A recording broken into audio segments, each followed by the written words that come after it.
Pedro, primeiramente, boa tarde, né? É um prazer falar com você. Estamos ao vivo pela 102 FM, Diego Pérez. Hoje você optou por uma escalação um pouco diferente, né? Principalmente pela ausência do Capixaba, com o Natan pelo lado esquerdo. E sem a bola, o Sorriso fechava como ala esquerda, né? Pelo lado, o Hurtado pela direita, e você jogou com 3 zagueiros. Em uma entrevista recente você disse que não é muito adepto de jogar com 3 zagueiros, né? O porquê hoje o que fez você decidir jogar com 3 zagueiros nessa partida contra a Água Santa? Claramente a decisão teve a ver em termos mais capacidade de construção desde de trás, ou seja, são 3 zagueiros que têm muita qualidade na saída de trás. Hoje não aconteceu isso, nunca conseguimos encontrar essa saída desde trás. E depois queríamos ter também a possibilidade de ter toda a amplitude do campo com os três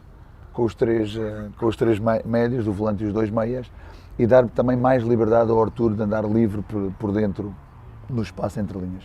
Isso não aconteceu.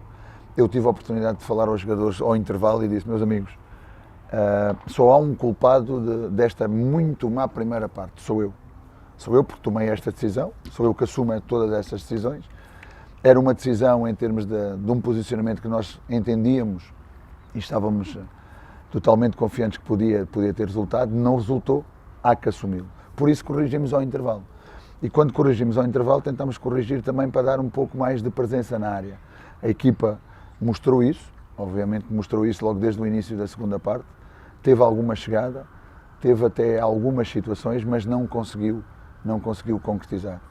O adversário já estava em vantagem, já estava com muito mais intensidade do que nós, já estava a ganhar-nos muitos em termos dos duelos, e depois foi um jogo de luta até ao final, onde tentámos, é verdade que sempre com muito mais bolas divididas. O campo também não estava já em muito boas condições em termos daquilo que era de podermos jogar um jogo mais apoiado. Acabámos por ter que arriscar tudo, já indo atrás desse prejuízo, e as coisas não resultaram. Então, reforçar claramente que a derrota de hoje assumo-a por completo, em termos daquilo que foi a forma como queríamos abordar o jogo, não ter resultado, e fui eu que tomei essa decisão, então obviamente sou eu o principal responsável. Tá certo. E você disse na última coletiva também que daria uma confiança para o Guilherme, ele entrou no segundo tempo. Como você viu a atuação dele no segundo tempo, jogando pelo lado esquerdo, e o porquê você optou por não começar com o Guilherme, que é um lateral esquerdo de ofício? Eu disse que íamos analisar, eu ainda não tinha analisado este adversário na forma como jogou contra o Palmeiras no último jogo, que tinha jogado com uma linha 3, tinha tido muita amplitude no jogo, tinha tido muita largura e tinha tido também muita presença na área. O que nós queríamos era ter também essa presença na área e arriscar muito em termos daquilo que era também a nossa bola parada defensiva. Em termos da segunda parte, o Guilherme entrou, primeiro com o Sorriso, onde teve aqui no último terço algumas chegadas, algumas incursões, algumas combinações. Depois, infelizmente, com o Vitinho, que não pôde acabar o jogo, mas é um jogador que obviamente confiamos dentro daquilo que é uma estrutura normal de jogo.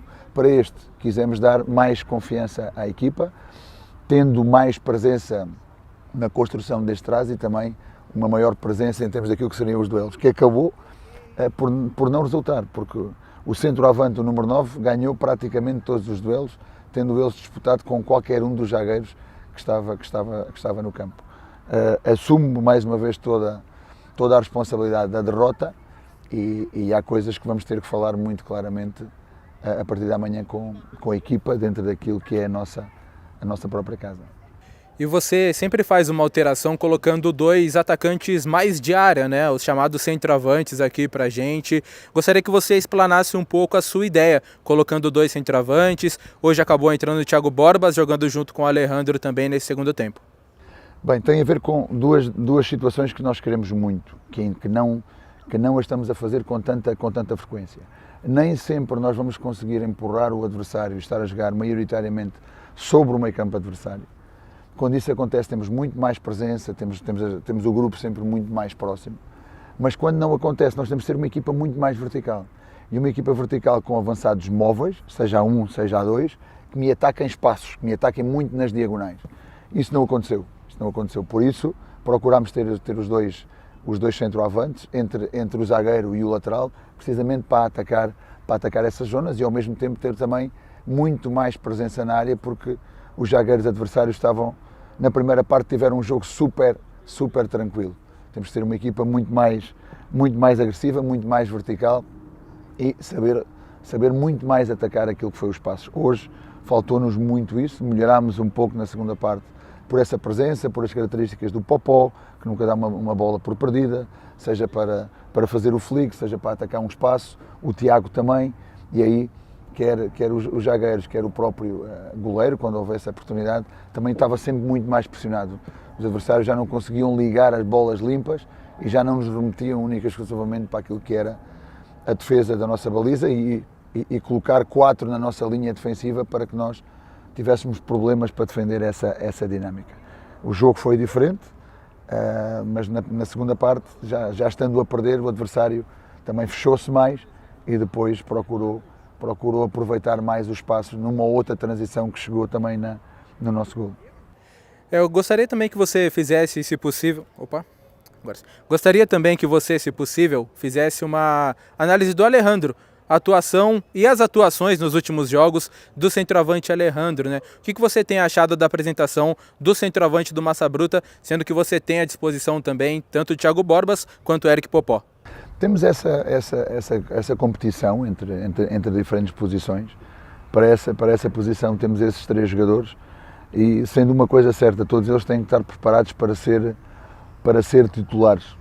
Vamos analisar as coisas em relação ao futuro, aquilo que tiver melhor para o próximo jogo, que é o jogo com o Palmeiras, é aquele que obviamente irá jogar dentro daquilo que é a competitividade que queremos criar dentro do elenco. O Bragantino, que tem pela frente o Palmeiras, o Ituano e o São Bento. 2 em casa, 2 fora e 1 em casa, no caso. 9 pontos em disputa. O que você considera, o que você pensa de pontuação nesses jogos e quantos pontos você considera também que o Bragantino precisa fazer para conseguir essa classificação, para pelo menos ficar tranquilo nessa fase de grupos do Paulista? A classificação que sempre falamos em termos de numérica são os 20 pontos. Só esse é que te assegura uma qualificação. Neste momento estamos a 6 pontos desse número, dessa marca, com 3 jogos por jogar. 3 jogos, obviamente, todos difíceis, como aqui todos eles são no Paulistão. Temos agora uma missão muito difícil, obviamente, no Palmeiras. Eu sou uma pessoa de retos e desafios, quero que a equipa também o seja. A equipa é uma equipa também de retos e desafios, que quer assumir esses riscos. Vamos ter uma semana larga para trabalhar e vamos ter que preparar esse jogo único e exclusivamente com o intuito de queremos conquistar 3 pontos.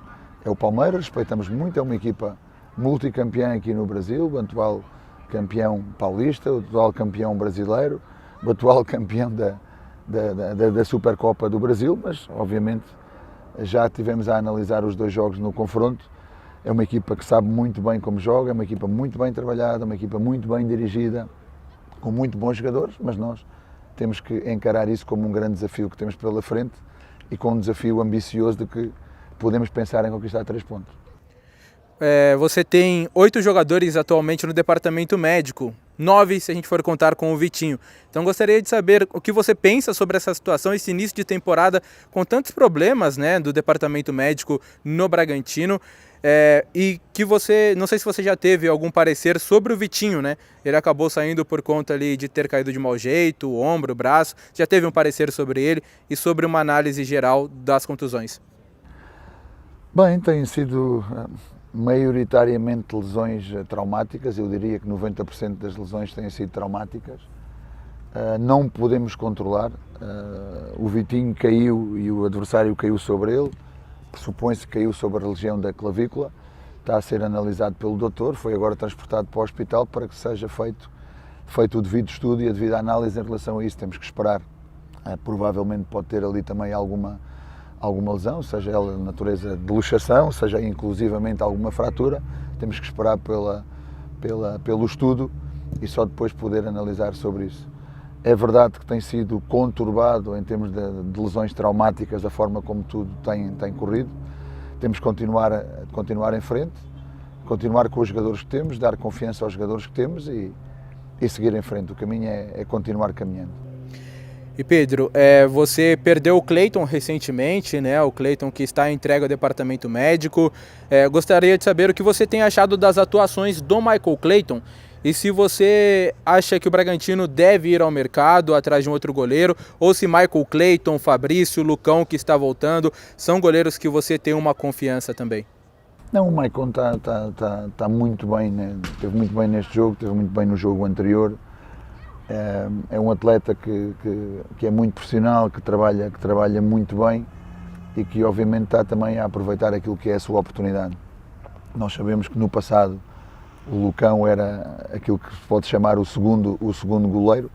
Esperamos também que a breve trecho, muito provavelmente já no início da preparação deste próximo jogo, o Cleiton possa eventualmente também estar connosco, mas estamos satisfeitos com aquilo que são as opções que temos no golo, até porque aparentemente a lesão do Cleiton não é uma lesão de longa duração e esperamos que possa regressar a breve tempo.